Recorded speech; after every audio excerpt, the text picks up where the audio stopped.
কই মা হয়েছে টিফিন? হ্যাঁ এই যে কোথায় গো? টিফিন হয়ে গেছে এই তো। কি করেছো? এই দেখ ও পরোটা। এ তো উপসে পড়ছে গো, লাফাচ্ছে। হ্যাঁ, রাজুদার পরোটা। রাজুদার পরোটা না, এটা তেকন পরোটা মায়ের। আর এটা কি? আর ওই যে আলু কুমড়োর তরকারি, বাহ, শুকনো শুকনো।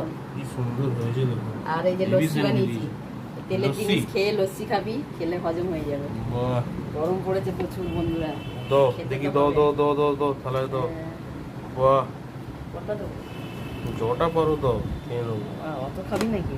তেলে দিয়ে দাও, 4টে দিলাম। ঠিক আছে, তরকারি দাও। 4টে দিলাম। কাঁচা লঙ্কা দিয়ে সকাল সকাল তরকারি করেছি। বাহ, এটাই খাওয়া হবে আজকের টিফিন। সকালবেলা টিফিনটা একটু পেট ভরে না খেলে হয় না। কদিন ধরে তেল তেল করে খাওয়া হচ্ছে না।